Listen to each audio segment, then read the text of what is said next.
Yet another video. I hope you are doing good. And this is from my game series.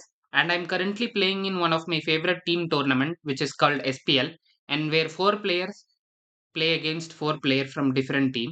And first board gets 4 points if they win, and if they drew, they get 2 points, and if they lose, they'll get 0 points. Similarly, four boards in the decreasing order of minus zero point 0.5 points difference across boards. And I played as black, and I played against Dhruva. He played as white, and it is a 10 plus 5 rapid rated game.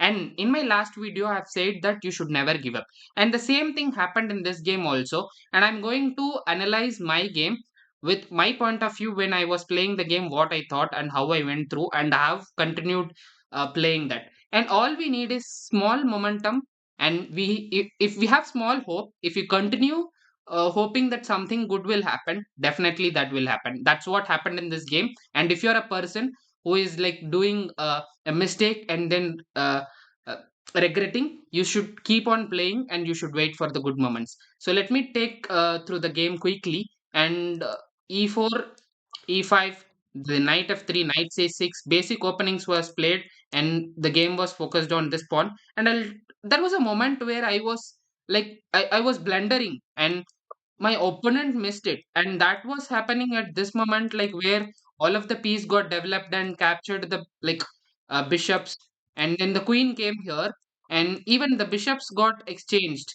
After this move, there was a move where white played knight. I don't know what idea he thought. Maybe he would have thought to capture the queen, but later I should have moved my queen here, or I think only two moves or three moves were there.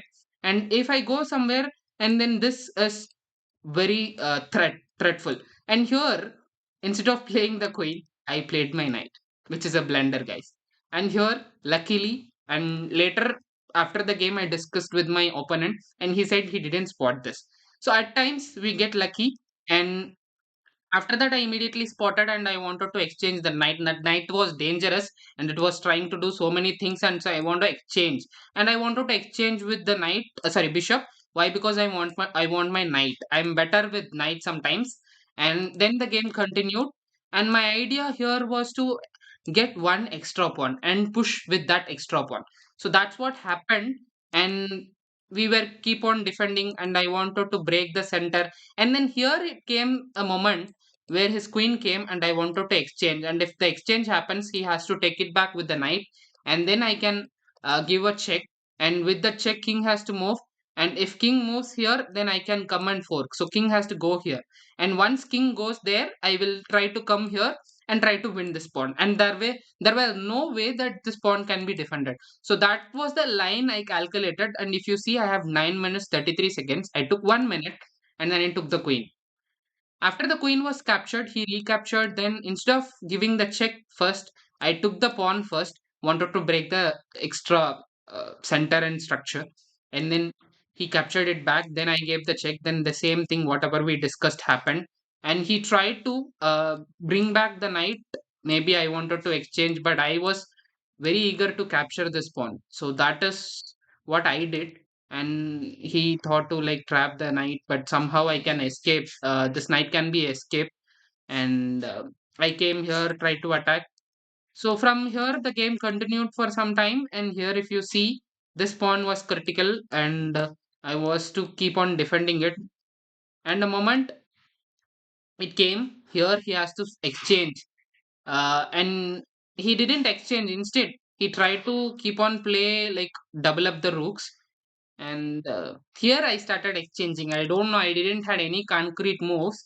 I could have played some knight move or simply something, but I exchanged the rook.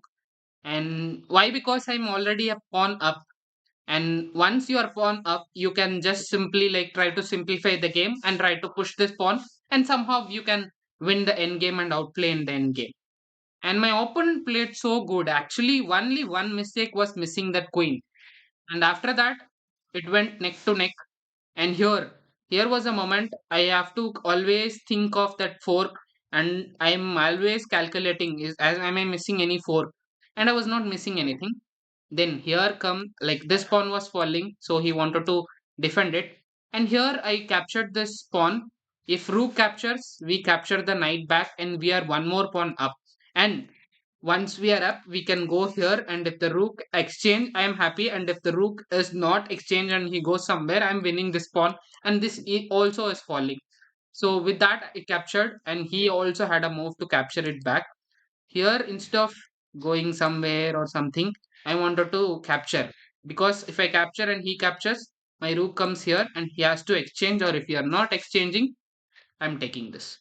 So he took, then my rook went on to f4, then he captured. It was very careful, like I wanted to capture with this pawn or this pawn, so I went with this pawn because his king can't come here. He has to take a longer route, and this pawn is now fully pushable. You have to play b6 and then a5, and then you can still push. But I did some moves and then I started doing that. Then it was unstoppable. And I hope you enjoyed the game review and it was checkmate. And we'll meet you in another video. Until then, Tata, bye bye from United Betches and Mohan's Magic. I hope you enjoyed this video, and if you have enjoyed it, please don't forget to hit the like button.